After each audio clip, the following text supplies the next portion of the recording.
Next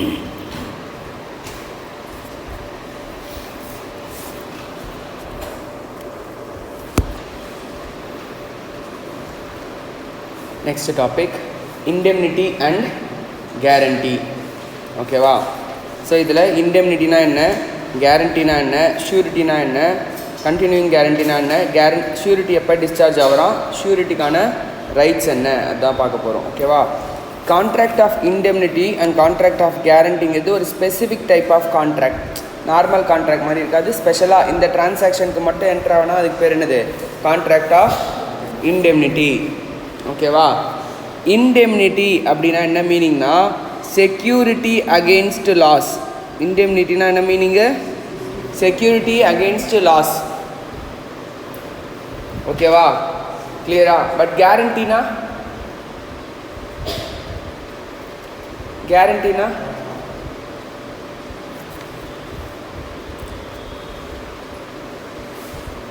உனக்கு தெரிஞ்சது சொல்லு. கேரண்டினா என்ன? ஒருத்தன் கொடுக்கலன்னா நான் கொடுக்குறேன்னு சொல்கிறதுக்கு பேர் என்ன, கேரண்டி. பட் இண்டெம்னிட்டிங்கிறது உனக்கு ஏதாவது லாஸ் சஃபர் ஆச்சுன்னா அதை நான் சரி கட்டுறேன் அப்படிங்கிறதுக்கு பேர் தானே அது இண்டெம்னிட்டி. புரியுதா? கிளியரா? ஸோ இங்கே டேரெக்டாக இந்த 2 பேருக்குள்ளே கான்ட்ராக்ட் இருக்கும்.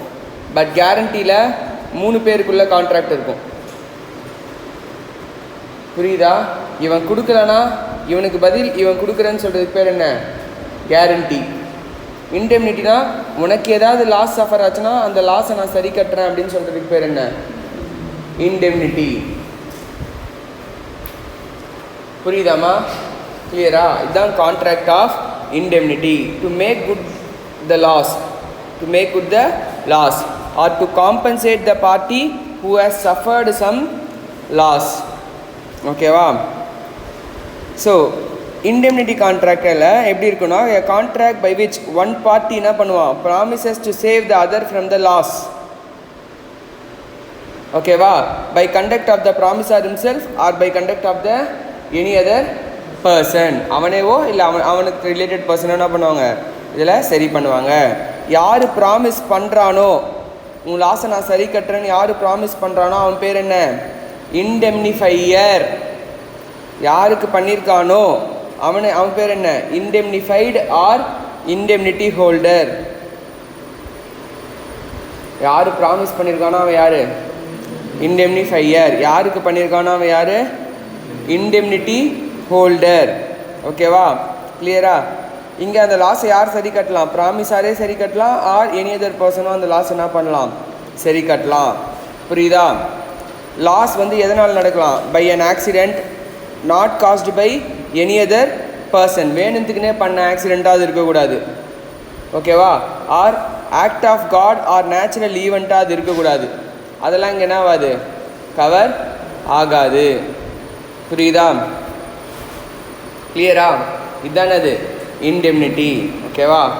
ஸோ இதுக்கு கஜனான் மொரேஸ்வர் வெர்சஸ் மொரேஸ்வர் மதன் கேஸில் டிஸ்கஸ் பண்ணுறாங்க. ஓகேவா? இந்த decision is taken on the basis of English law. So இங்கிலீஷில் அப்படி என்ன சொல்கிறாங்க, இண்டெம்னிட்டி அப்படின்னா promise to save another from the loss. Here it covers only loss whether due to negligence or by natural calamity or by accident.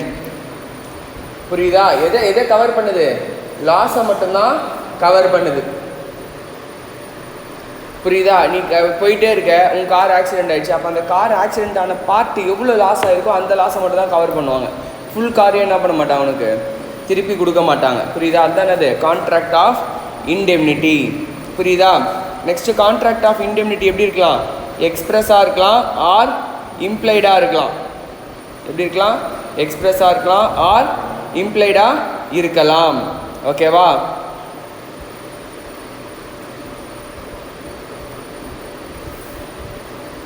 Next so இதுக்கு என்ன, இது essentials of valid contract நம்ம படித்தோம்ல section 10ல், அதுவும் என்ன பண்ணணும், இங்கே fulfil பண்ணணும். கிளியரா? நெக்ஸ்ட்டு ஒரு எக்ஸாம்பிள், ஏ ஆஸ் to beat C promising to indemnify him against the consequences. என்ன சொல்கிறான், ஏ பி கிட்ட ஒரு கான்ட்ராக்டில் என்ட்ரு ஆகிறான், சி அடி அடிக்கிறது மூலிமா உனக்கு என்ன பிரச்சனை வந்தாலும் அதை நான் என்ன பண்ணுறேன், காம்பன்சேட் பண்ணுறேன் அப்படிங்கிறான். இதை ப்ராமிஸை என்ஃபோர்ஸ் பண்ண முடியுமா? முடியாது. ஏன்? Object is unlawful. இங்கே ஆப்ஜெக்ட் கரெக்டாக இருக்கா? இல்லை, லாஃபுல் ஆப்ஜெக்ட் கிடையாது. இன்னொருத்தரை நீ என்ன பண்ண முடியாது, இன்ஜூரி பண்ண முடியாது. கிளியரா? Next, a contract of fire and marine insurance வந்து contract of indemnity. But contract of life insurance வந்து கான்ட்ராக்ட் ஆஃப் இண்டெம்னிட்டி கிடையாது. இது வந்து கிளாரிஃபிகேஷன். புரியுதா? Contract of marine insurance fire இன்சூரன்ஸ்லாம் என்னது? Contract of indemnity. Contract of life இன்சூரன்ஸ்னால் கிடையாது, இண்டெம்னிட்டி கிடையாது. ஓகேவா? நெக்ஸ்ட், இண்டெம்னிட்டி ஹோல்டர்னு யார்?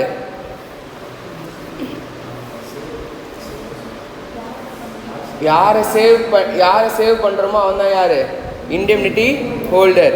ஸோ த ப்ராமிசி இந்த கான்ட்ராக்ட் ஆஃப் இண்டெம்னிட்டி அவனுடைய ஸ்கோப்புக்குள்ளே அவன் ஆக்ட் பண்ணுறான்னா அவன் என்ன பண்ண முடியும், ப்ராமிசார்கிட்டேருந்து ரெக்கவர் பண்ண முடியும். ப்ராமிசார்னா யார்? இங்கே இண்டெம்னிஃபையர். அவன்கிட்டேருந்து என்ன பண்ண முடியும், ரெக்கவர் பண்ண முடியும். என்ன ரெக்கவர் பண்ண முடியும்? All damages which he may compelled to pay in any suit. அப்புறம் all cost bringing or defending the suit.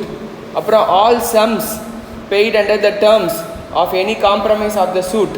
இது எல்லாத்தையுமே என்ன பண்ண முடியும், அவனால் ரெக்கவர் பண்ண முடியும். யார்கிட்டேருந்து? இண்டெம்னிஃபையர்கிட்டேருந்து. யார் ரெக்கவர் பண்ண முடியும்? இண்டெம்னிட்டி ஹோல்டர் வந்து ரெக்கவர் பண்ண முடியும். ஓகேவா? இண்டெம்னிஃபையருடைய லாஸ், இண்டெம்னிஃபையருடைய ஆப்ளிகேஷன் எப்போ கமென்ஸ் ஆகுது? லைபிலிட்டி. நீ எப்போ லாஸை சஃபர் பண்ணுறியோ அப்போவே அவனுடைய லைபிலிட்டி என்ன ஆகிடுது? கமென்ஸ் ஆகிடுது. அது வரைக்கும் என்ன ஆகாது? கமென்ஸ் ஆகாது. ஓகேவா? ஸோ இண்டெம்னிஃபையருடைய liability commences as soon as the liability of the indemnity holder becomes absolute and certain. ஓகேவா? உனக்கான லாஸ் எவ்வளோன்றது தெரிஞ்ச உடனே அவனுடைய லைபிலிட்டி என்ன ஆகிடுது? அரைஸ் ஆகிடுது. புரியுதாமா? நீ ஒரு லைபிலிட்டி இன்கர் பண்ணாதான் அவன் அந்த லைபிலிட்டி உனக்கு சரி கட்டுறான். அப்போது உனக்கானது அப்சல்யூட் ஆன உடனே அவன் என்ன பண்ணணும், அதை உனக்கு பேயபிள் ஆகிடணும். ஓகேவா? கிளியரா? இதுதான் contract of indemnity. Next contract of guarantee. Next என்னது? Contract of guarantee. ஓகேவா? கேரண்டி கான்ட்ராக்ட் அப்படின்னா என்னென்னா, ஒரு கான்ட்ராக்ட், அந்த கான்ட்ராக்டில் to perform the promise made or discharge the liability of a third person in case of his default. அந்த third person பண்ணலை அப்படின்னா, அந்த ஒரு பர்சன் பண்ணலைன்னா நான் என்ன பண்ணுறேன், உனக்கு அதை சரி கட்டுறேன் அப்படின்னு சொல்கிறதுக்கு பேர் தான் அது contract of guarantee. So contract of கேரண்டியில் 3 பேர் இன்வால்வ் ஆகிருப்பாங்க.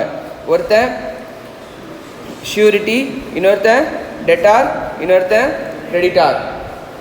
கிரெடிட்டார் என்ன பண்ணியிருப்பான், டெட்டாருக்கு காசு கொடுத்துருப்பான். டெட்டார் என்ன பண்ணணும், கிரெடிட்டாருக்கு அதை ரீபே பண்ணணும். ஓகேவா? அப்படி ரீபே பண்ணலைன்னா அவன் யாருக்கிட்ட இருந்து கிளைம் பண்ணுவான், ஷூரிட்டி கிட்ட. ஏன்னா இவன் என்ன பண்ணியிருக்கான், கிரெடிட்டாருக்கு ஷூரிட்டி கொடுத்துருக்கான். ஃபார் எக்ஸாம்பிள், இப்போ இந்த நீ மகாவீராவில் போயிட்டு நீ ஒரு பொருள் வாங்கிட்டு காசு இல்லை நாளைக்கு தரேன்னு கேட்குற, கொடுப்பாரா கொடுக்க மாட்டாரா? கொடுப்பாங்களா கொடுக்க மாட்டாங்களா? கொடுக்க மாட்டாங்க. கரெக்டாக இல்லையா? ஆனால் நான் சொன்னால் கொடுப்பாங்க. ஏன்னா எனக்கும் அவருக்கும் தெரியும். புரியுது? அப்போ நான் என்ன பண்ணலாம், ஷூரிட்டி கொடுக்கலாம். இந்த மாதிரி இவன் வந்து கேட்குறான்னா என்ன பண்ணுங்க, ஒரு பொருளை கொடுங்க. அவன் கொடுக்கலன்னா நான் என்ன பண்ணுறேன், பே பண்ணுறேன் அப்படின்னு சொல்கிறேன். அப்போ ஒன்று கொடுப்பாரா? கொடுப்பாரு. நீ என்ன பண்ணணும், அந்த பொருள் வாங்கிட்டு பே பண்ணணுமா பே பண்ணக்கூடாதா? பே பண்ணணும். நீ பே பண்ணலைன்னா அவர் யாரை கேட்பாரு, என்கிட்ட தான் கேட்பாரு. புரியுதானா சொல்கிறேன்னு? இதுதான் கான்ட்ராக்ட் ஆஃப் கேரண்டி. எத்தனை பார்ட்டி இன்வால்வ் ஆகிருப்பாங்க இங்கே? 3 பார்ட்டி வந்து இன்வால்வ் ஆகிருப்பாங்க. ஓகேவா? அதே மாதிரி லோன் வாங்குறதுக்கும் இங்கே வந்து எக்ஸ்பிளைன் பண்ணுறாங்க. ஓகேவா? ஸோ இங்கே ஒரு கான்ட்ராக்ட் ஆஃப் கேரண்டியில் மெயின் ப்ராமிஸ் யாருக்கும் மெயின் கான்ட்ராக்ட் யாருக்கும் இருக்குது. மெயின் கான்ட்ராக்ட் இங்கே யாருக்கும் இருக்குது. எனக்கும் மகாவீராக்குமா, உனக்கும் மகாவீராக்குமா, இல்லை எனக்கும் உனக்குமா? உனக்கும் மகாவீராக்கும். அப்போ நீ யார், டெட்டார். அவர் யார், கிரெடிட்டார். ஸோ அப்போ பிரின்சிபல் கான்ட்ராக்ட் யாருக்கும் இருக்கு? Between principal debtor and creditor.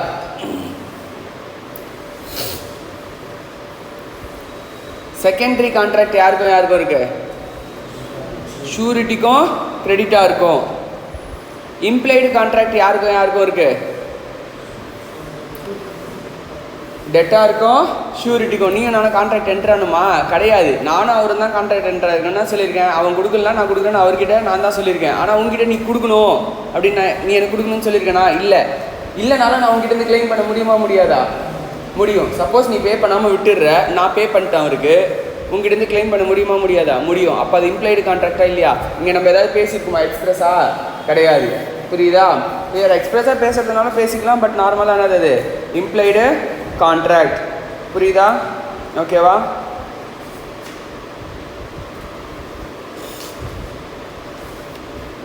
கிளியராமா? இங்கே என்ன பண்ணணும்? அவன் ஷூரிட்டியை இண்டெம்னிஃபை பண்ணணும் இம்ப்ளைடா. கரெக்டா இல்லையா? ஏன்னா இந்த லாஸ் யார் சஃபர் பண்ணுறா? ஷூரிட்டி சஃபர் பண்ணுறான். அப்போ அந்த லாஸை யார் சரி கட்டணும்? டெட்டார் வந்து ஷூரிட்டி சஃபர் ஆகிற லாஸை சரி கட்டணும். கிரெடிட்டார் லாஸ் சஃபர் பண்ணுறான்னு சொல்ல முடியாது. ஏன்னா கிரெடிட்டாருக்கும் எனக்கும் கான்ட்ராக்ட் இருக்குது, நான் அவனுக்கு பே பண்ணியே ஆகணும். இங்கே ரியலாக லாஸ் யார் சஃபர் பண்ணுவா? ஷூரிட்டி. ஏன்னா நீ பே பண்ணனா ஷூரிட்டி தான் பே பண்ணி ஆகணும். அப்போ அந்த லாஸை யார் சரி கட்டணும்? டெட்டார் வந்து சரி கட்டணும். அது எக்ஸ்பிரஸ் கான்ட்ராக்டா இல்லை இம்ப்ளைடு கான்ட்ராக்டா? Implied contract. புரியுதா? Next. So essential features of a guarantee. கேரண்டிக்கான பர்பஸ் என்ன? To secure the payment. என்னது? To secure the payment. ஓகேவா? பிரின்சிபல் டெட்டுங்கிற ஒன்றே இல்லைனா கேரண்டிங்கிற ஒன்றே இருக்காது. உங்கள் ரெண்டு பேருக்கும் கடன்ன்ற ஒன்றே இல்லைனா கேரண்டிங்கிற ஒரு கான்செப்டே அங்கே என்ன ஆகாது, உள்ளே வராது. ஓகேவா? ஸோ அதர் கான்ட்ராக்ட் மாதிரி கேரண்டிலையும் கன்சிடரேஷன் இருக்கலாம், ஆர் கன்சிடரேஷன் இல்லாமையும் இருக்கலாம். Guarantee without consideration is void, but there is no need for direct consideration between the surety and creditor. Direct அவங்களுக்கு கன்சிடரேஷன் இருக்கணுன்ற அவசியம் கிடையாது. புரியுதா? நெக்ஸ்ட். ஸோ பிரின்சிபல் டெட்டார் என்னது? கிரெடிட்டாருக்கும் கன்சிடரேஷன் இருக்கும். கரெக்டாக இல்லையா? பிரின்சிபல் டெட்டாருக்கும் கிரெடிட்டாருக்கு கன்சிடரேஷன் இருக்குமா? இருக்கும். ஷூரிட்டிக்கு கிரெடிட்டாருக்கு கன்சிடரேஷன் இருக்குமா? இருக்கும். என்ன பண்ணுவான்? இவன் பே பண்ணலாம், இவன் பே பண்ணிடுவான். அதுக்கான காசு யார்கிட்ட இருந்து வாங்க போகிறான்? டெட்டார்கிட்ட இருந்து வாங்க போகிறான். டெட்டாருக்கு கன்சிடரேஷன் இருக்கா? இருக்குது. அவனுக்கு அந்த மெயின் கான்ட்ராக்டில் என்ன இருக்குது? ஒரு கன்சிடரேஷன் இருக்குது. ஓகேவா? Next existence of liability. So இங்கே லயபிலிட்டிங்கிற ஒன்று இருக்கணும். லயபிலிட்டி இல்லைனா கேரண்டி கான்ட்ராக்ட் என்ன ஆகாது? அரைஸ் ஆகாது. நெக்ஸ்ட் இங்கே என்ன பண்ணக்கூடாது? மிஸ்ரெப்ரசன்டேஷனோ இல்லை கன்சீல்மெண்ட்டோ பண்ணக்கூடாது. ஓகேவா? இப்போ கிரெடிட்டார்லாம் சொல்கிறான், உன்னை பற்றி தெரிஞ்சுக்கிட்டு ஓகேவா அந்த காசை ஏமாற்றிடலான்னு சொல்லிட்டு கிரெடிட்டார் ஒரு பிளான் போடுறான். நீ என்ன பண்ணு? ஒரு ஷூரிட்டியை கூப்பிட்டு வா, நான் உனக்கு பொருள் தரேன், வர காசை நான் ஷூரிட்டிக்கிட்டேருந்து வாங்கிக்கிறேன், நம்ம ரெண்டு பேரும் பாதி பாதி பிரிச்சுக்கலாம் அப்படிங்கிற மாதிரி என்ன பண்ணுறான்? கிரெடிட்டாரோ இல்லை டெட்டாரோ அந்த மாதிரி மிஸ்ரெப்ரசன்டேஷன் பண்ணணும்னு நினைக்கிறான், ஆர் ஒரு உண்மையை கன்சீல் பண்ணணும்னு நினைக்கிறான். ஓகேவா? அவனுக்கு ஆல்ரெடி தெரியும் நீ அங்கே போய் 4-5 வாட்டி கடன் வாங்கிட்டு அவன் கொடுக்கவே இல்லை, நீ திருப்பி கொடுக்கல, அதனால் அவனுக்கு தெரியும் நீ கொடுக்க மாட்டேன்னு. தெரிஞ்சுக்கிட்டே வந்து என்கிட்ட என்ன பண்ணுறான்? ஷூரிட்டிக்கு ஓகேன்னு சொல்கிறான். இந்த மாதிரிலாம் பண்ணும்போது அந்த ஷூரிட்டி, அந்த கேரண்டி என்ன ஆகிடும்? வாய்ட். புரியுதா? So any misrepresentation or any concealment அந்த ஷூரிட்டி என்ன ஆகிடும்? உனக்கு கேரண்டி வாய்ட் ஆகிடும். புரியுதா? நெக்ஸ்ட்டு ரைட்டிங்காக இருக்கணுன்ற அவசியம் கிடையாது. ஓரலாவோ இல்லை ரிட்டனாவோ இருந்தால் கூட போதும். ஓகேவா? Joining of other கோஷூரிட்டிஸ்.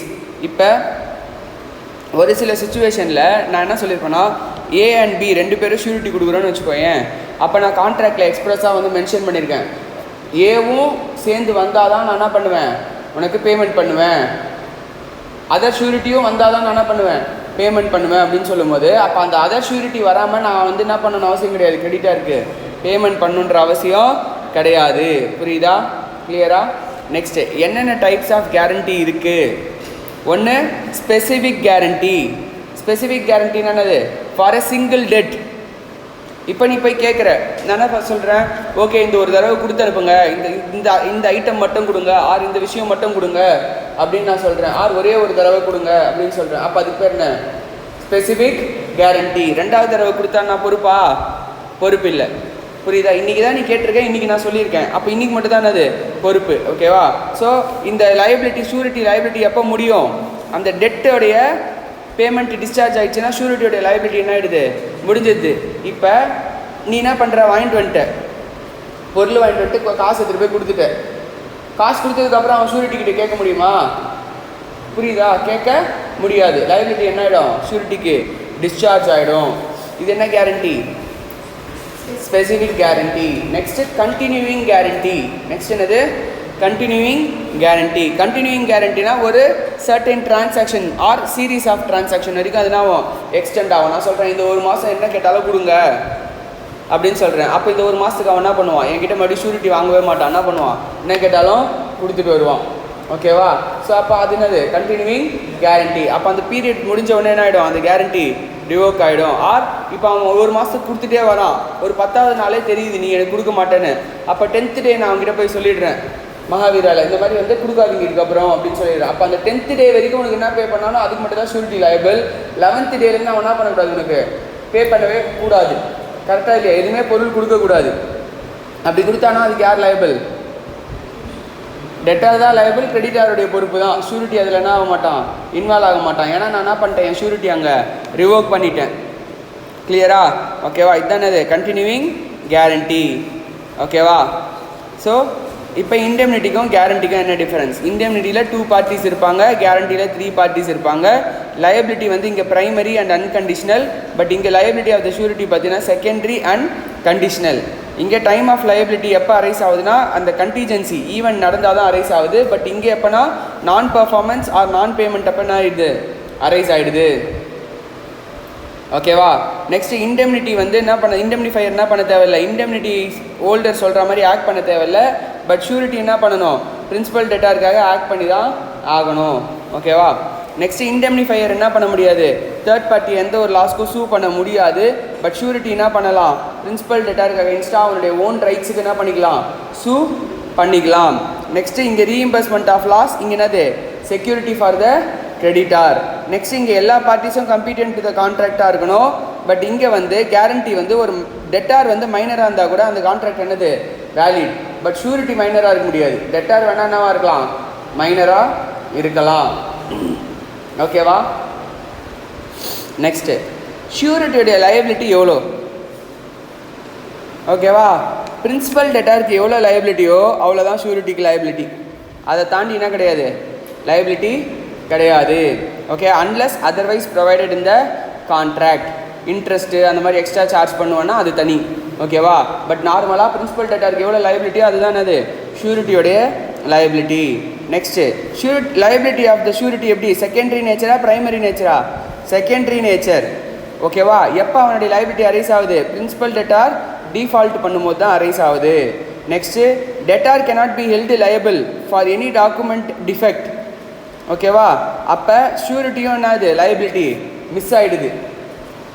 For example, நீ கான்ட்ராக்டை போட்டிருக்கணும், கரெக்டாக இல்லையா? யாருக்கும் பிரின்சிபல் டெட்டாருக்கும் கிரெடிட்டாருக்கும் கான்ட்ராக்ட் என்டர் ஆகிக்கணும். அப்போ அந்த கான்ட்ராக்ட் எக்ஸாம்பிள் ரிட்டன் அண்ட் சைன்டாக இருக்கணும்னு வச்சுக்கோயேன்.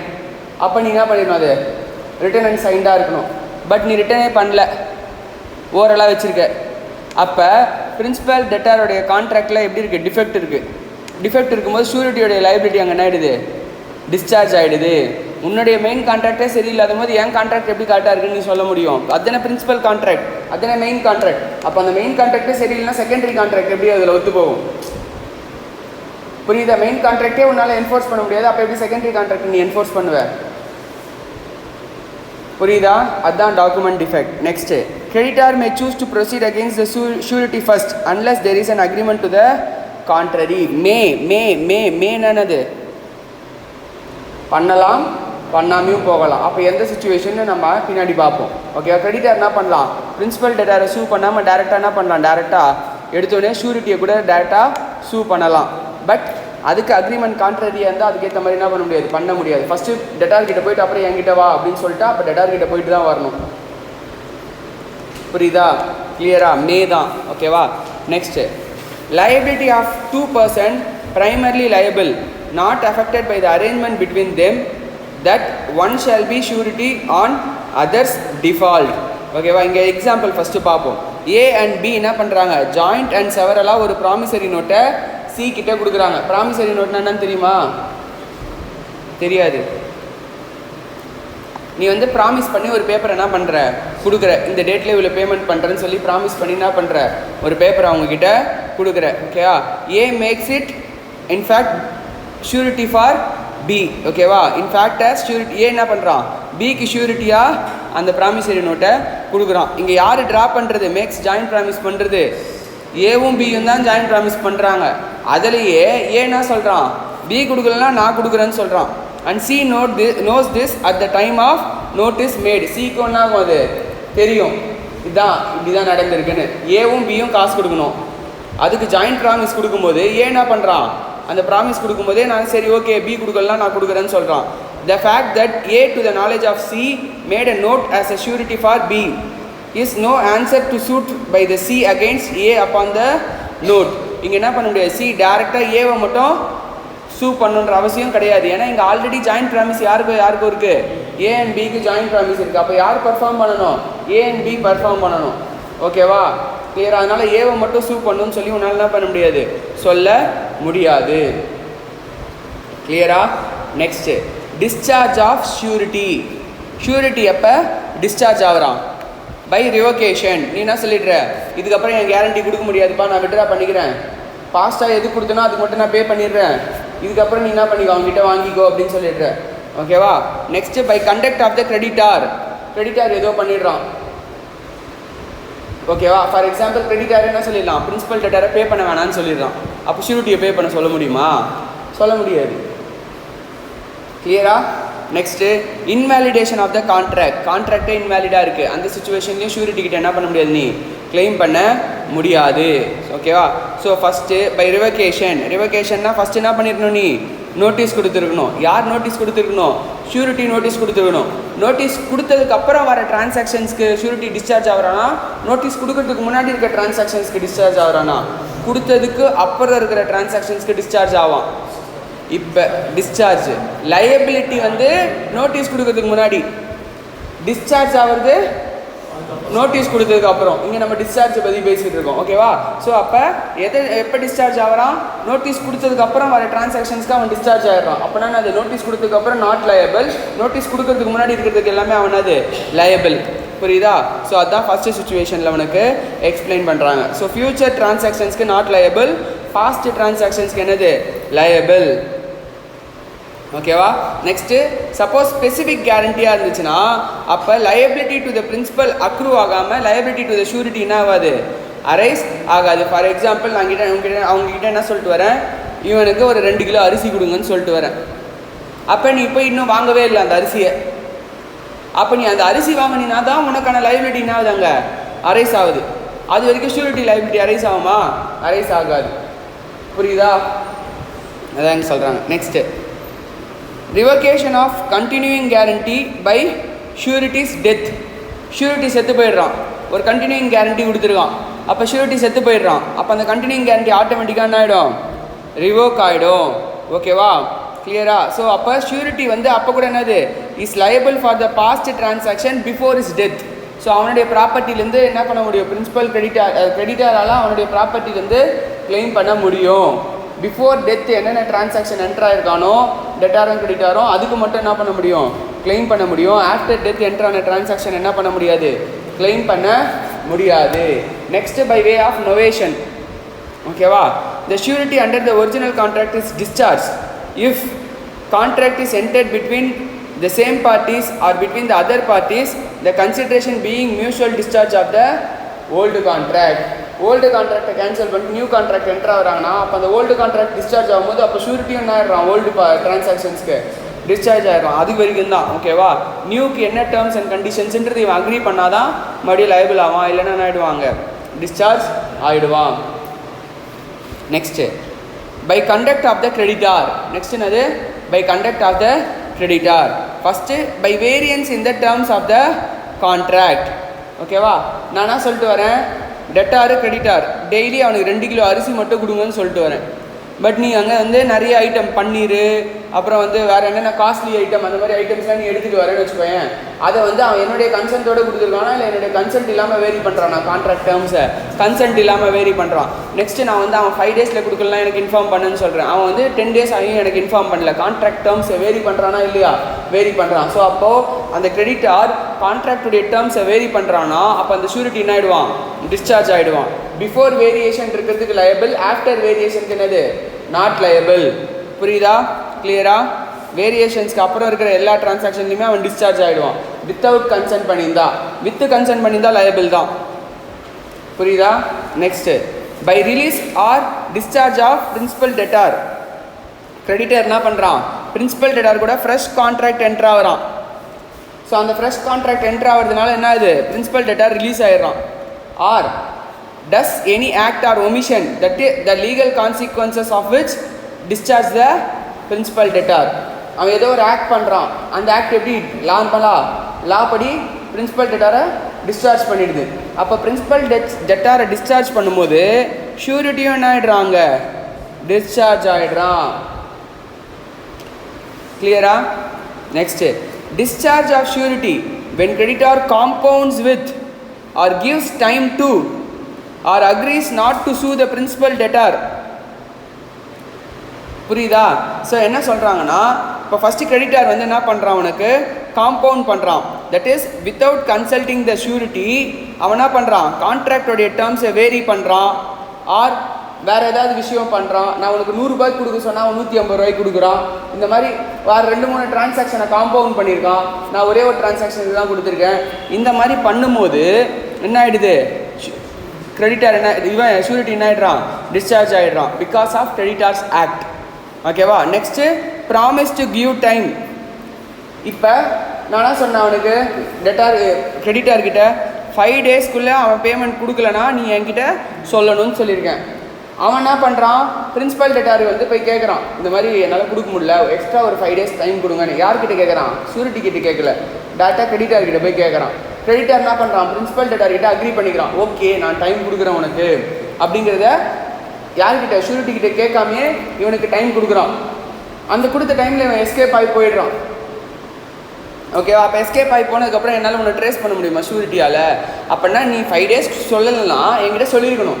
அப்போ 5 daysல நான் அவனை கண்டிப்பாக ட்ரேஸ் பண்ணியிருக்க முடியும். நான் என்ன பண்ணியிருப்பேன்? அவனை வாங்கி கொடுத்துருப்பேன். இல்லை நான் கொடுத்துட்டு அவங்ககிட்டேருந்து வாங்கியிருப்பேன். பட் அவன் இப்போ காணாமல் போனதுக்கப்புறம் நீ வந்து சொன்னேன்னா நான் என்ன பண்ண முடியும்? நீ என்கிட்ட கேட்ட டைம் கொடுத்த கேட்பியா மாட்டியா? புரியுதா? ஸோ அப்போது பிரின்சிபல் டெட்டாருக்கு டைம் கொடுக்குறேன்னு ப்ராமிஸ் பண்ணுறான். யார்? கிரெடிட்டார். அப்படி ப்ராமிஸ் பண்ணுறான்னா அப்போ என்ன ஆகிடுது? ஷூரிட்டியோடைய லைபிலிட்டி டிஸ்சார்ஜ் ஆகிடுது. கிளியரா? ஃபஸ்ட்டு 5 daysக்கு என்ன டிரான்சாக்ஷன் நடந்துச்சோ அது பே பண்ணணும். அடுத்து ஏதாவது பண்ணியிருந்தானா அது பே பண்ண தேவையில்லை. எல்லாத்துக்குமே ஃபாஸ்ட் டிரான்சாக்ஷன்ஸ்க்கு பே பண்ணணும். Next, promises not to see you. ஓகேவா? இப்போ கிரெடிட்டார் வந்து என்ன பண்ணுறான்? இது வந்து எல்லாத்துக்குமே ப்ராமிசஸ் நாட் டு சியூ.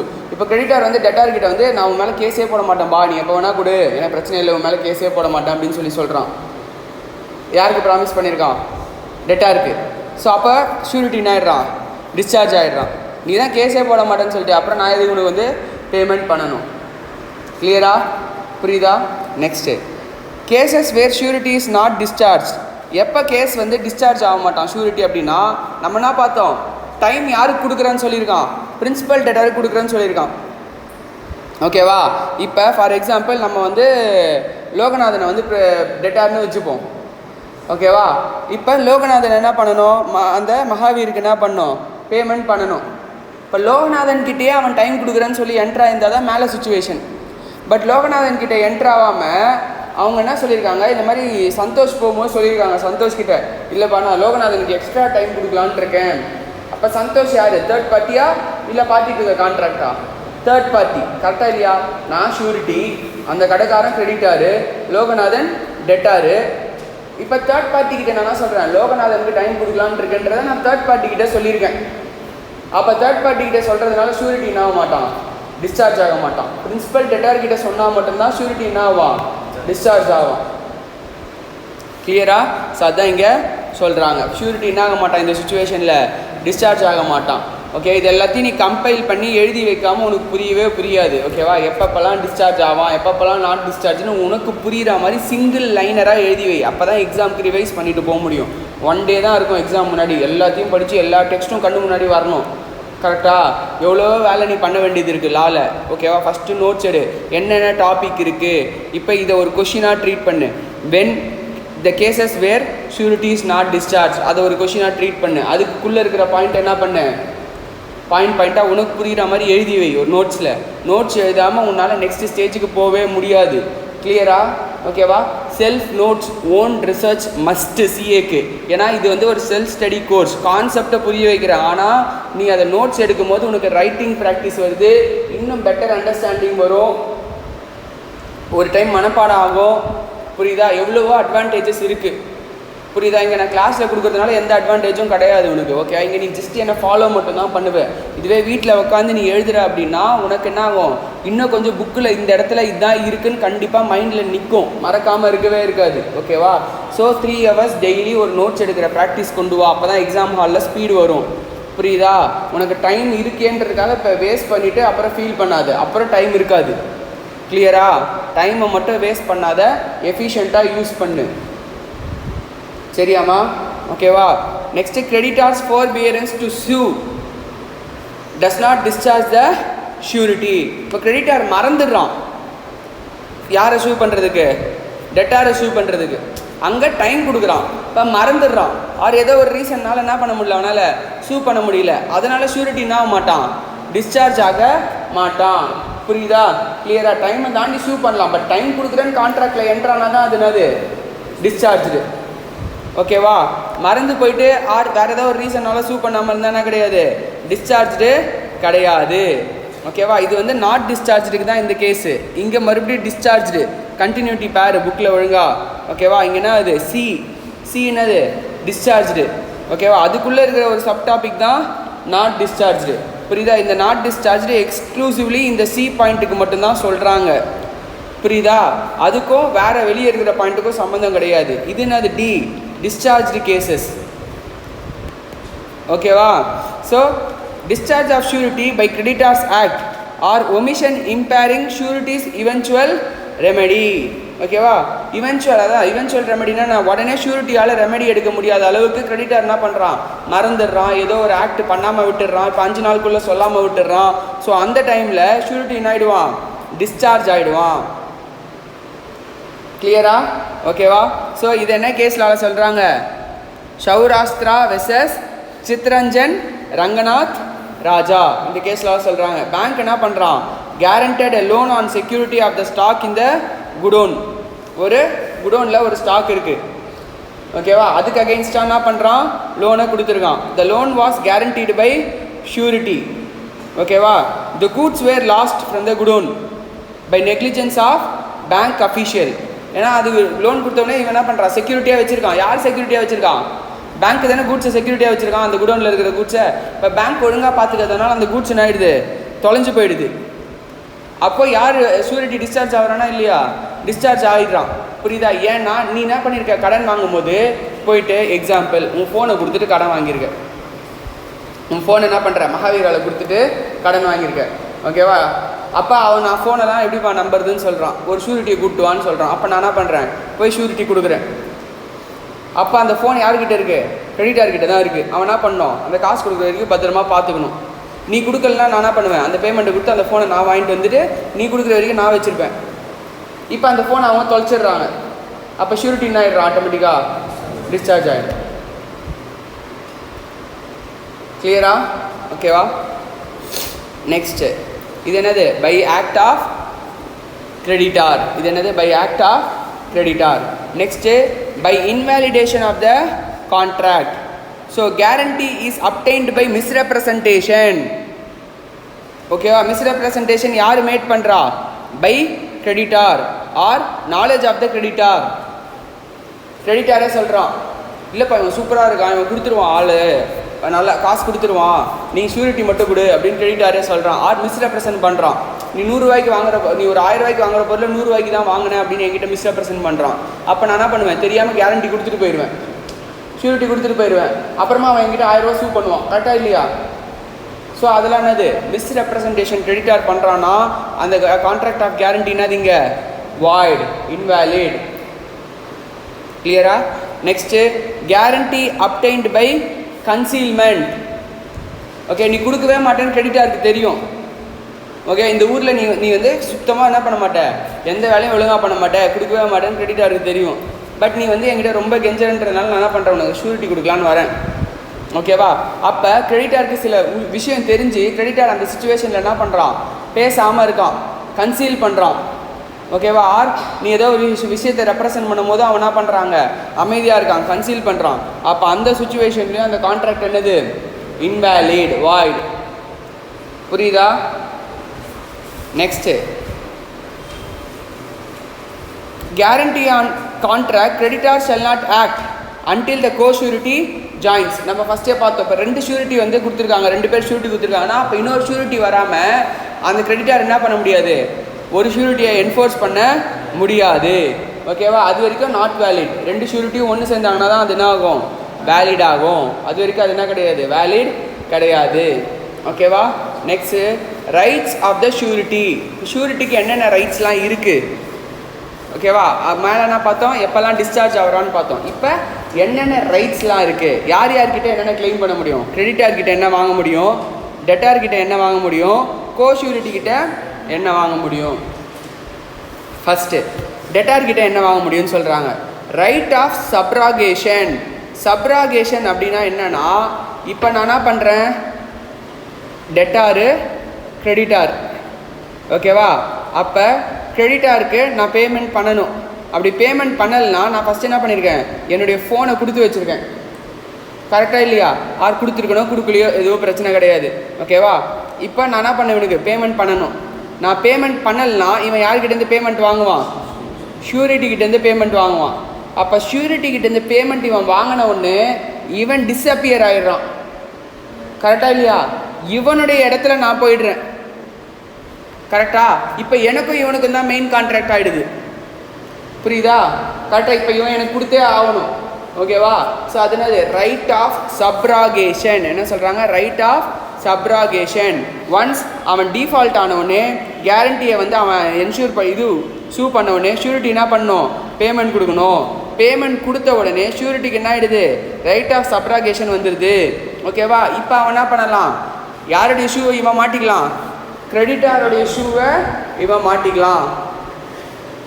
புரியுதா? இவன் யாருடைய பிளேஸில் இப்போ நிற்கிறான், கிரெடிட்டாருடைய பிளேஸில் நிற்கிறான். ஸோ இப்போ பிரின்சிபல் டெட்டார்கிட்டேருந்து இவனால் என்ன பண்ண முடியும், ரெக்கவர் பண்ண முடியும். கிளியரா? Next implied promise to indemnify the surety. டெட்டாருக்கு என்ன இருக்குது, இம்ப்ளைடாக ஒரு ப்ராமிஸ் இருக்குது. என்னது, ஷூரிட்டி சஃபர் பண்ணுற லாஸை டெட்டார் என்ன பண்ணி ஆகணும், சரி கட்டியே ஆகணும். ஸோ ஷூரிட்டி ஏதாவது லாஸ் சஃபர் பண்ணுறான்னா அதை என்ன பண்ணலாம், நம்ம டெட்டார்கிட்டேருந்து வாங்கலாம். புரியுதா? கிளியரா? நம்ம next right against the creditor. கிரெடிட்டாருக்கு அகெயின்ஸ்டாக என்ன ரைட்ஸ் இருக்குது? இப்போ நான் என்ன பண்ணியிருக்கேன், உன் ஃபோனை கொடுத்துட்டு நீ காசு வாங்கிட்டு போயிருக்க, அதுக்கு நான் ஷூரிட்டி கொடுத்துருக்கேன். இப்போது நீ பே பண்ணல, அவன் என்ன பண்ணுவான், என்கிட்ட கேட்பான். அப்போ நான் பே பண்ணிவிட்டு அந்த செக்யூரிட்டி என்ன பண்ணிக்கலாம், நான் வாங்கி வச்சுக்கலாம். அந்த ஃபோனை நான் என்ன பண்ணுவேன், வாங்கி வச்சுப்பேன். புரியுதா? So surety right to benefit of the creditor security. Creditor என்ன செக்யூரிட்டி வச்சுருக்கானோ அதை இப்போ என்ன பண்ணிக்கலாம், ஷூரிட்டி வாங்கிக்கலாம். கிளியராமா? ஓகேவா? புரியுதா? Next right to set off. Surety என்ன பண்ணலாம், அந்த காசை அந்த ஃபோனை செட் ஆஃப் பண்ணலாம். இப்போ சப்போஸ் கிரெடிட்டார் என்ன பண்ணுறான், அந்த ஃபோனை செட் ஆஃப் பண்ணிட்டு 5000 ரூபா மட்டும்தான் வேறு உங்ககிட்டேருந்து வாங்கியிருக்கான். அப்போ நீ 5000 ரூபா மட்டும் டெட்டார்கிட்டேருந்து வாங்கினா போதும். ஆர் நீ ஃபோனை வாங்கிட்டு வந்துட்டு 10000 ரூபா பே பண்ணிட்டு அப்போ டெட்டார்கிட்டேருந்து இந்த காசை செட் ஆஃப் பண்ணிவிட்டு ஃபோனு கணக்கு செட் ஆஃப் பண்ணிட்டு பேலன்ஸ் 5000 வாங்கினா கூட போதும். புரியுதா? இந்த செக்யூரிட்டியை உன்னால் என்ன பண்ண முடியும், செட் ஆஃப் பண்ண முடியும். அப்புறம் வந்து இப்போ நீ பாதி பேமெண்ட் பண்ணிட்ட, அப்போ நான் பேலன்ஸ் பேமெண்ட் பண்ணால் போதும். நான் என்டையர் பேமெண்ட்டும் மறுபடியும் பண்ணணும்னு அவசியம் கிடையாது. நீ ஒரு 10000 ரூபா பே பண்ணணும்னு வச்சுக்கோ, நீ ஒரு 2000 ரூபா பே பண்ணிட்ட பிரின்சிபல் டெட்டார். அப்போ நான் பேலன்ஸ் எவ்வளோ பே பண்ணால் போதும், 8000 பே பண்ணால் போதும். நீ ஒரிஜினலாக எவ்வளோ பே பண்ணி அதை நான் என்ன பண்ணிக்கலாம், செட் ஆஃப் பண்ணிக்கலாம். புரியுதா? கிளியரா? நெக்ஸ்ட் அதுதான் நெக்ஸ்ட் பாயிண்ட்டில் சொல்கிறாங்க, ரைட் டு ஷேர் ரிடக்ஷன். எவ்வளோ வந்து அவன் பே பண்ண. இப்போ நெக்ஸ்ட் பாயிண்ட்டில் என்ன சொல்கிறாங்கன்னா, இப்போ பிரின்சிபல் டெட்டார் இன்சால்வெண்ட் ஆகிட்டான்னு வச்சுக்கோயேன், அப்போ அவங்ககிட்டேருந்து 50% மட்டும் தான் recoverable.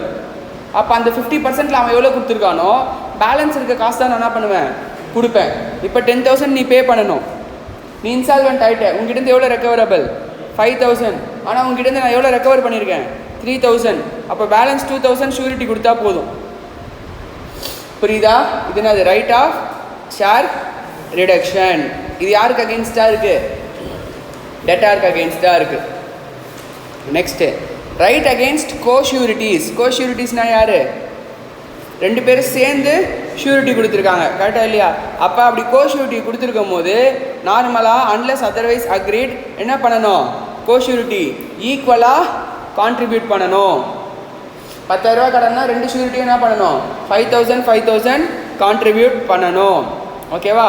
Liability of co sureties bound in different sums.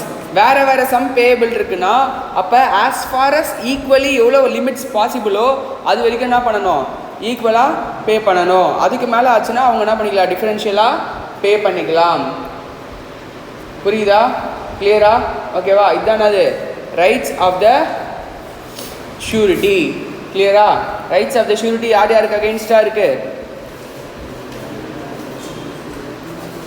Principal debtor, creditor, கோஷூரிட்டிஸ் இவங்களுக்கு இருக்குது. ஓகேவா? ஸோ ரொம்ப ரொம்ப சிம்பிள் டாபிக் தான். ஷூரிட்டினா யார், பிரின்சிபல் டெட்டார்னா யார், எப்போ ஷூரிட்டி டிஸ்சார்ஜ் ஆகிறோம், எப்போ ஷூரிட்டியோடைய ரைட்ஸு என்னென்னலாம் இருக்குது.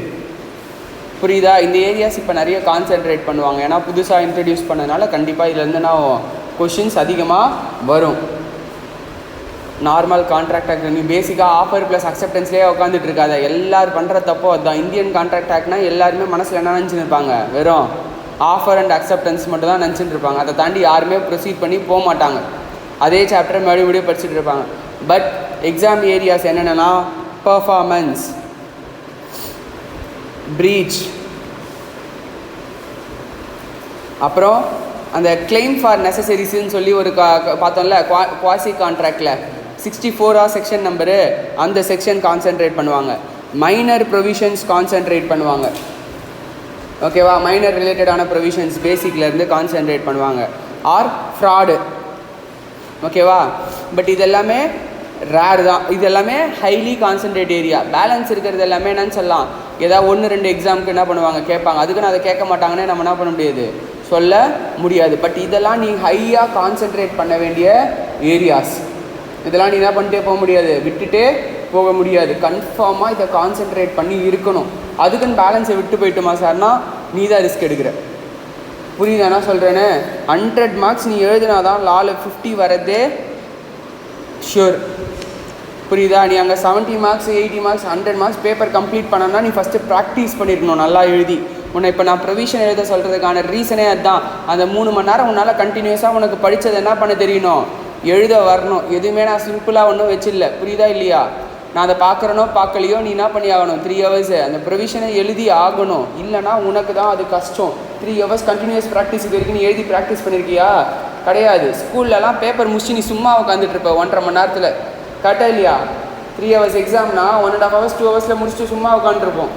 நிறைய எக்ஸாம் கரெக்டாக எல்லாமே கன்ஃபார்மாக தெரிஞ்சது, ஷியோர் ஷார்ட்டாக தெரிஞ்சதாக இருக்கும். கொஸ்டினை பார்த்தோன்னே ஆன்சர் பண்ணுற மாதிரி இருக்கும். இங்கே அப்படி இருக்காது. உனக்கு கொஸ்டின் படிக்க 15 மினிட்ஸ் கொடுக்குறாங்களா, அதுவே பத்தாது. 15 மினிட்ஸில் கொஸ்டின் பேப்பரை படித்தே முடிக்க முடியாது. என்ன சொல்ல வரான்னு நம்ம அண்டர்ஸ்டாண்ட் பண்ணிக்கிறதுக்கே நமக்கு 1/2 hour 45 minutes ஆயிரும். புரியுதா? ஏன்னா எல்லாமே ஃப்ரெஷ் கேஸு. நீ 100 கேஸ் பார்த்தினாலும் அந்த மாதிரி இருக்காது. ஏதாவது ஒரு சின்ன சேஞ்ச் அதில் என்ன பண்ணியிருப்பான். மேபி 50% வேணால் வரலாம்.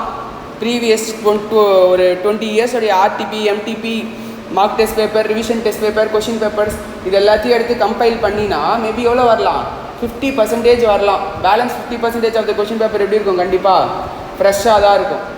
ஆனால் புக்கில் இல்லாத கண்டென்ட் கேட்க மாட்டாங்க. புக்கில் என்ன கண்டென்ட் இருக்கோ அந்த கண்டென்ட் ரிலேட்டடாக இவங்க ஒரு கொஷின் என்ன பண்ணியிருப்பாங்க, ஃப்ரேம் பண்ணியிருப்பாங்க. புரியுதா? இப்போ நீ ஸ்கேனர் பார்த்துருந்தியா, இது வரைக்கும் பார்த்தினாலே தெரிஞ்சிருக்கும். பார்த்தியா? புக் கொஷின் மாதிரியே இருக்காது. ஆனால் புக் கொஷினோட ரிலேட் பண்ண முடியும் கான்செப்ட் தெரிஞ்சா. கரெக்டா இல்லையா? பார்த்தியா இல்லையா சுஜிதா? பார்த்த? ஓகேவா? புக் கொஷின் மாதிரியே தெரியாது. புக் கொஷின் ஒரு மாதிரி இருக்கும், ஒரு ஃபார்மேட்டில் புக் கொஷின் ஈஸியாக போடுற மாதிரியே இருக்கும். ஸ்கேனர் கொஷின் கண்டிப்பாக புக் கொஷின் மாதிரி இருக்காது. ஆனால் உனக்கு கான்செப்ட் தெரிஞ்சால் மட்டும்தான் அதை ரிலேட் பண்ண முடியும். அதுக்குன்னு ஸ்கேனர் கொஷின் டஃப்னு நம்ம சொல்ல முடியாது. அந்த கான்செப்டை நீ லிங்க் பண்ணலைன்னா உனக்கு எப்படி இருக்கும், அது டஃப்பாக தெரியும். ஆனால் லிங்க் பண்ணுறேன்னா அது எப்படி இருக்கும், உனக்கு ஈஸியாக இருக்கும். ஆனால் அது புக் கொஷினே கிடையாது. இப்படி தான் உனக்கு எக்ஸாமில் வரும்.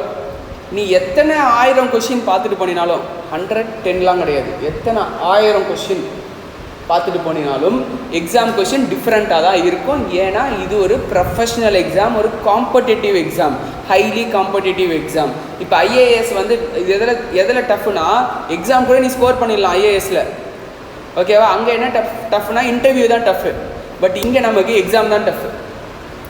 சிஎல் என்ன டஃப்பு, ஒன்லி எக்ஸாம் மட்டும்தான் டஃப்பு. அதுக்குன்னு சார் நான் கிராக் பண்ண முடியாதா, அப்படி கிடையாது.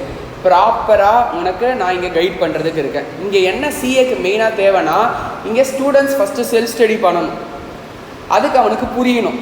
ஸோ என்னுடைய ஒர்க் என்னென்னா, உனக்கு புரிய வைக்கிறதும், உனக்கு கைடன்ஸ் கொடுக்குறதும், உனக்கு மென்டர் கொடுக்குறதும், உனக்கு ஹெல்ப் பண்ணுறதும், உன்னை மோட்டிவேட் பண்ணுறதும், உன்னை நெக்ஸ்ட் ஸ்டேஜுக்கு கூட்டிகிட்டு போக வேண்டியது மட்டும்தான் என் சைடு. அதை நீ இன்வால்வ் பண்ணி எடுத்துக்கிட்டு நீ என்ன பண்ணணும், அதில் ஒர்க் பண்ணணும். புரியுதா என்ன சொல்கிறேன்னு? வெறும் உனக்கு கிளாஸ் மட்டும் நடத்திட்டு போனால் பத்தாது. சிஏக்கு கிளாஸ் மட்டும் நடத்திட்டு ஓகே கிளாஸ் முடிச்சிட்டாரு நம்ம படிக்க வேண்டியது தான் அப்படின்னு படிச்சுட்டு போய் உன்னால் எழுத முடியாது. நான் என்ன சொல்கிறேனோ அடிஷ்னலாக அதெல்லாமும் நீ ஃபாலோ பண்ணணும். அப்படியே காதில் மட்டும் கேட்டுட்டு இந்த காதில் கேட்டு நாளைக்கு வரும்போது மறுபடியும் எல்லாமே மறந்துருந்தேன்னு வச்சுக்கோங்க, உனக்கு தான் அது பெரிய ரிஸ்க்கு. புரியுதானா சொல்கிறேன்னு? நான் சொல்கிறத நீ அப்ளை பண்ணியிருக்கணும். அப்ளை பண்ணினாலே கன்ஃபார்மாக கிளியர் பண்ணிடலாம்.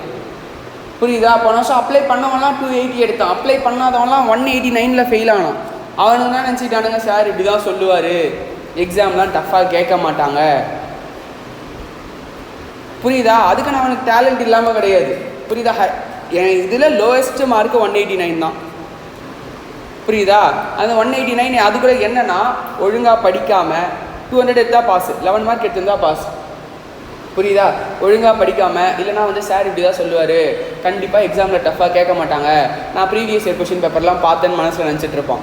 ப்ரீவியஸ் இயர் கொஷின் பேப்பர் இங்கே பார்க்குறது வேறு, எக்ஸாம் ஹாலில் போய் கொஷின் பேப்பர் பார்க்குறது வேறு. ஏன்னா அங்கே உன் கையில் புக் இருக்காது, நீ அதை படிச்சிருக்கணும். இங்கே உன் கையில் புக் இருக்கும். அந்த கொஷின் பேப்பர் பார்த்தோன்னா நல்லா ப்ரிவிஷனை ரிலேட் பண்ண முடியும், பார்க்க ஈஸியாக தெரியும். ப்ரெஷர் வேறு, எக்ஸாம் ஹால் ப்ரெஷர் வேறு, இங்கேருந்து கொஷினை பார்க்குற ப்ரெஷர் வேறு. இங்கே பார்த்தீங்கன்னா நார்மலாக கொஷின் படிக்கும்போது புரியும். எக்ஸாம் ஹாலில் ப்ரெஷரில் ஐயோ தப்பாக எழுதிருமோன்ற ப்ரெஷர்லேயே உனக்கு என்ன ஆகாது, என்ன சொல்ல வரான், இவன் சொன்னதை நம்ம கரெக்டாக புரிஞ்சுருக்குமா, எவ்வளோ பிரச்சனை இருக்குது எக்ஸாம் ஹாலில். புரியுதா? ஒன்று மேலே ஒன்லைனில் கேட்குற 12th எக்ஸாமுக்கே நீ பயந்து போனியா இல்லையா? பயந்தது கிடையாது. நீ எக்ஸ்ட்ரா நினைவா, ஒன்றும் பண்ண முடியாது. நீங்களாம் பயந்துருவீங்களாம்மா? என்ன தான் நம்ம படித்தாலும் நம்ம பயந்துட்டு தான் போவோம். என்ன தான் நம்ம ஸ்கூலில் 95, 99 எடுத்தால் கூட ஐயோ என்ன கேட்பான்னு தெரியாது, நம்ம ஏதாச்சும் மறந்துடுவோமா, ஒரு அன்சர்டனிட்டி அங்கே இருக்கும்போது நம்ம கண்டிப்பாக எப்படி இருக்கும், பயம் இருக்க தான் செய்யும். ஓகே, அப்போ அதுக்கே அப்படின்னா இப்போ இதில் வந்து கண்டிப்பாக உனக்கு என்ன இருக்காது, புக் பேக்லேருந்து இருக்காது. அப்போ தெரிஞ்சே போகிற, அப்போ எவ்வளோ பயம் இருக்கணும். அப்போ அந்த ப்ரெஷரில் நீ ஹேண்டில் பண்ணுறது வேறு, இங்கே நீ ஹேண்டில் பண்ணுறது வேறு. ஸோ எக்ஸ்ட்ராடினரியாக ப்ராக்டிஸ் இல்லாமல் என்ன பண்ண முடியாது, போகவே முடியாது. கிளியரா?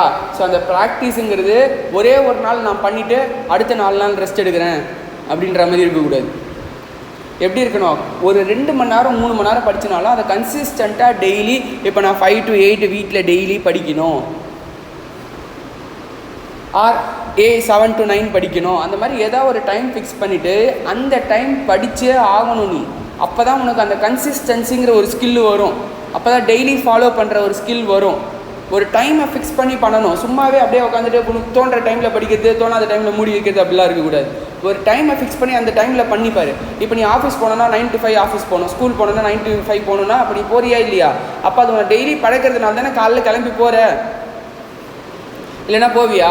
போக மாட்டேன். கரெக்டாக இல்லையா? இங்கேயே ஒரு 5 minutes 10 minutes லேட்டாக வரும். கரெக்டாக இல்லையா? ஏன்னா இங்கே நமக்கு செக்யூரிட்டி ஸ்கூல் மாதிரி நம்ம பண்ண முடியாது. கரெக்டாக வரலன்னா நான் உன்னை வெளில அனுப்பிச்சிடுவேன், நிற்க சொல்லுவேன், ஃபைன் போடுவேன். புரியுதா? இது என்னது, ஒரு கோச்சிங் சென்டர், அவ்வளோதான். கிளியராக? அது உன்னுடைய விஷயம், வராதோ எனக்கு எந்த லைபிலிட்டியும் கிடையாது. வந்தால் நீ பெனிஃபிட் ஆக போகிற, வரலன்னா உனக்கு என்னது, லூஸ் ஆக போகுது. நான் உன்னை கேட்கவே மாட்டேன், ஏன் வரலன்னு நான் என்ன பண்ண மாட்டேன், கேட்க மாட்டேன். உனக்கு தான் லாஸ். அது நான் இல்லை, எங்கே போனீங்கனாலும் கேட்க மாட்டாங்க. கரெக்டாக இல்லையா? இது என்ன, ஒரு கோச்சிங் சென்டர். புரியுதா என்ன சொல்கிறேன்னு? ஸோ நீ தான் உன்னுடைய இது என்ன பண்ணிக்கணும், ப்ராப்பராக யூஸ் பண்ணிக்கணும். என்ன சொல்கிறோமோ அதை என்ன பண்ணணும், ஃபாலோ பண்ணணும். கிளியரா? அதை ஃபாலோ பண்ணினாலே உனக்கான செல்ஃப் டிசிப்ளின் வந்துடும். நெக்ஸ்ட் ஸ்டேஜுக்கு ஈஸியாக போயிடலாம். ஓகேவா? கஷ்டமே படாத. லா படிக்க முடியலன்னு ஃபஸ்ட்டு கஷ்டப்படாத. ஃபஸ்ட்டு என்ன சொல்லியிருக்கான்னு பிரித்து எழுது. ஓகே, இப்போ ஒரு டாபிக் எடுக்கிறேன்னா இதை ஃபஸ்ட்டு ஒரு ஓவர் வியூ ஒரு நோட்டில் எழுது. என்னென்ன டாபிக்ஸ் இருக்குது அப்படிங்கிறத ஒரு நோட் எடுத்து எழுது. ஃபஸ்ட்டு கொஷின் எசென்ஷியல் ஃபீச்சர்ஸ் இருக்குது. அப்போ ஒரு வேலிடு கான்ட்ராக்டுக்கு இதெல்லாம் ஃபஸ்ட் கொஷினில் தேவை அப்படின்னு ஒரு சைட் ஹெட்டிங் மட்டும் ஃபஸ்ட்டு எழுது. ஃபஸ்ட்டு பேஜில் அதில் என்னென்ன சைட் ஹெட்டிங் இருக்குது. Next types of contract, index போடுவோம்ல நம்ம, அந்த மாதிரி இது டைப்ஸ் ஆஃப் கான்ட்ராக்டில் 2 கேட்டகரி. ஸ்பெசிஃபிக் கான்ட்ராக்ட் இதோடு முடிஞ்சிச்சு. நெக்ஸ்ட்டு டிஃப்ரென்ஸ் பிட்வீன், இது ஒரு கொஷின், 3 கொஷின் ஆச்சு இது வரைக்கும். நெக்ஸ்ட் என்ன, nature and extent of surety's liability, 4 question ஆச்சு. ஓகேவா? இது அவ்வளோவா இம்பார்ட்டன்ட் கிடையாது. ஓகேவா? ஸோ அதனால் நீ இக்னோர் பண்ணுறனால இக்னோர் பண்ணிக்கோ. ஆர் இந்த எக்ஸாம்பிள் மட்டும் நல்லா படித்து வச்சுக்கோ. ஏன்னா இந்த எக்ஸாம்பிள் கேட்டாங்கன்னா நீ ஓனா கூட என்ன பண்ணிட்டு வரலாம், எழுதி வச்சுட்டு வரலாம். நெக்ஸ்ட் என்ன டாபிக், டிஸ்சார்ஜ் ஆஃப் ஷூரிட்டி. அதில் 3 கேட்டகரி. அந்த 3 கேட்டகரிக்குள்ளே என்னென்ன சப் கேட்டகரி அப்படின்றத ஃபஸ்ட் பேஜில் எழுது. ஓகேவா? அதுக்கப்புறம் லாஸ்ட் என்ன, rights of surety. Rights of ஷூரிட்டியில் மறுபடியும் என்னென்ன பாயிண்ட்ஸ் இருக்குது, அதுக்குள்ளே என்ன சப் பாயிண்ட்ஸ் இருக்குது. இந்த மாதிரி ஒரு எழுதுனாலே ஓவராலாக நமக்கு இந்த டாப்பிக்கில் இவ்வளோ தான் இருக்குதுன்னு தெரியும். இப்போ அதுக்கப்புறம் என்ன பண்ணு, ஒவ்வொரு பேராகிராஃபையும் இன்பில்ட்டாக என்ன பண்ணு, உள்ளே இருக்க நெக்ஸ்ட் பேஜஸில் எழுத ஸ்டார்ட் பண்ணு. இன்பில்ட்டாக எழுதும் போது கூட இந்த மாதிரி ஃபுல் லைனும் எழுதாத. இதில் மெயின் லைன் என்ன, ஆர் இந்த லைனை படிக்கும் போதே உனக்கு மீனிங் புரியுதா, பிரச்சனையே இல்லை. 10 லைன் என்ன பண்ணிக்கோ, ஸ்டாப் பண்ணிக்கோ. இல்லைனா உனக்கு புரியுற லாங்குவேஜில் அதை என்ன பண்ணு, எழுதி வை. இந்த மாதிரி பண்ணினாலே இந்த டாப்பிக்கில் இவ்வளோ தான் இருக்குது. அப்போ ஃபுல் டெஸ்ட் ப்ரொவிஷன் எழுத முடியுமா, முடியாதா? இத்தனை டாபிக் தான் இருக்குதுன்னு தெரியும். யோசிச்சா 10 டாப்பிக்கு, அந்த 10 டாப்பிக்குள்ளே ஒவ்வொரு சப் டாப்பிக்கு, அதுக்குள்ளே இவ்வளோ சப் டாபிக். இந்த ஆர்கனைசேஷன் நீ ஒழுங்காக பண்ணாதவே தான் எப்படி எழுதுறது, என்ன பண்ணுறது, எங்கே ஸ்டார்ட் பண்ணுறது, எப்படி முடிக்கிறதுன்னு உனக்கு எப்படி இருக்குது, கஷ்டமாக இருக்குது. புரியுதா? நான் என்ன பண்ணுறேன் ஒன்றுனா, ஃபஸ்ட்டு செக் பண்ணுறேன் உனக்கான எபிலிட்டி எப்படி இருக்குது, நீ உன்னால் ஃபஸ்ட்டு தானாக பண்ண முடியுதா. இத்தனை நாள் நான் சொன்னேன் அப்படி பண்ணுன்னு இல்லை, கரெக்டாக இல்லையா? ஏன்னா நீங்கள் பண்ணாதவே இப்போ நான் அதை சொல்கிறேன். புரியுதா? நீ என்ன பண்ணலைன்னு தெரிஞ்சால் தான் நான் அதுக்கேற்ற மாதிரி உனக்கு என்ன பண்ண முடியும், கொடுக்க முடியும். புரியுதா? எல்லாருமே ஒரே வேலை என்ன பண்ண முடியாது, ஃபாலோ பண்ணிட்டு வர முடியாது. ஒவ்வொருத்தருக்கும் ஒவ்வொரு ஐடியா இருக்கும், ஒவ்வொருத்தருக்கும் ஒவ்வொரு க்ரியேட்டிவிட்டி இருக்கும், ஒவ்வொருத்தரும் ஒவ்வொரு மாதிரி நோட்ஸ் எடுப்பாங்க. புரியுதா? இதே நோட்ஸை ஒரு இந்த மாதிரி கூட போடலாம், இப்படி போட்டு ஒரு பிரெயின் ஸ்டாமிங் மாதிரி கூட போடலாம். இது ஓவரால் இந்த டாபிக், இதில் இதெல்லாம் பேசுகிறாங்க, அதுக்குள்ளே இதெல்லாம் பேசுகிறாங்க அப்படின்னு சப் டாபிக் கூட போடலாம். நீ எக்ஸ்ட்ராடினரியாக உனக்கு யோசிக்க தெரிஞ்சதுன்னா. பட் இப்போ நான் அதுக்குள்ளே போகல. ஏன்னா வந்து நீ இந்த லெவல் பண்ணினா தான் நெக்ஸ்ட் லெவல் என்ன பண்ண முடியும், இந்த மாதிரி சிங்கிள் பேப்பரில் எல்லா டாப்பிக்கும் கொண்டு வர முடியும். புரியுதா நான் சொல்கிறேன்னு? ஸோ இருக்கிற டைமில் ஃபஸ்ட்டு நோட்ஸை கம்ப்ளீட் பண்ணு, படித்து முடி. இதை 2 தவிர்த்து நீ வேறு எது பண்ணினாலும் உன்னுடைய எக்ஸாமை நீ போஸ்ட்பான் பண்ணுறன்றது மட்டும்தான் அர்த்தம். இருக்கிற டைம் எவ்வளோ நேரம் இருக்குது, நம்ம கிளாஸ் ஹவர்ஸ் 2 ஹவர்ஸ் போச்சுன்னா கூட இங்கேயே நீ என்ன பண்ணுற, ஒரு 5 ஹவர்ஸ் 6 ஹவர்ஸ் உட்காடுற. வீட்டுக்கு போனால் ஒரு 2-3 ஹவர்ஸ் இருக்கும், கரெக்டாக? அப்போ ஒரு 5 + 2 7 ஹவர்ஸ் ஆர் 8 ஹவர்ஸ் என்ன பண்ணலாம், தாராளமாக இந்த நோட்ஸுக்கும் ஸ்டடி பீரியடுக்கும் டைம் வச்சுக்கலாம். புரியுதா நான் சொல்கிறேன்னு? ஸோ இப்போ நீ பண்ணிட்டீன்னா அதுக்கப்புறம் நீ வருத்தப்பட தேவை கிடையாது. ஆனால் இப்போ நீ பண்ணலைன்னா கண்டிப்பாக நெக்ஸ்ட்டு உனக்கு எக்ஸாம் கிட்டே போக போக ப்ரெஷர் ஆகும்போது நம்ம நோட்ஸ் எடுக்கலையே, என்ன புக்கில் இருக்குது, எது இருக்குதுன்னு உனக்கு ஒன்றுமே தெரியாது. அப்படியே புக்கை பார்த்துட்டு போய் எக்ஸாம் எழுத முடியாது. கிளியரா? உன் நோட்ஸ் தான் உனக்கு ஹெல்ப் பண்ணும். அந்த நோட்ஸ் எடுக்கிறதுனால ஹேண்ட் ரைட்டிங் கரெக்ஷன் ஆகும். பொறுமையாக உட்காந்து எழுதுறல, கொஞ்சம் கொஞ்சமாக ஹேண்ட் ரைட்டிங் என்ன ஆகும், கரெக்ஷன் ஆகும். பெஸ்ட்டு ப்ரெசன்டேஷன் ஸ்கில் உனக்கு இம்ப்ரூவ் ஆகும். புரியுதா? நிறைய அட்வான்டேஜஸ் இருக்குது. மனப்பாடம் ஆகும், மைண்டில் நிற்கும். ஓகேவா? எல்லாமே அட்வான்டேஜஸ் தான். டிஸ்அட்வான்டேஜஸ் என்னென்னா டைம் எடுக்கும், அது மட்டும் தான் டிஸ்அட்வான்டேஜஸ். இப்போ டைம் இருக்குது, அதனால் டைம் எடுத்தால் தப்பு கிடையாது. அந்த டிஸ்அட்வான்டேஜஸையும் ஓவர் கம் பண்ணிக்கலாம். புரியுதா நான் சொல்கிறேன்னு? டைம் இல்லாத போது நீ போய் நோட்ஸ் எடுக்கணும்னு நினச்சா என்னால் எடுக்க முடியுமா? எக்ஸாமுக்கு 1 டே முன்னாடி உட்காந்து ஐயோ என்ன நோட்ஸ் எடுக்குது, எப்படி எடுக்குது, உன்னால் முடியாது. இப்போ பண்ணால் தான் எல்லாமே உண்டு. கிளியரா? ஆல்ரெடி நிறைய நாள் சொன்ன மாதிரி அதை வேஸ்ட் பண்ணாத. நெக்ஸ்ட் டாபிக் எடுக்குமா இல்லை போதுமா, பிரேக் வேணுமா? நெக்ஸ்ட் டாபிக் எடுப்போமா? லாஸ்ட் டாபிக் எடுத்துருவோமா? ஏஜென்சி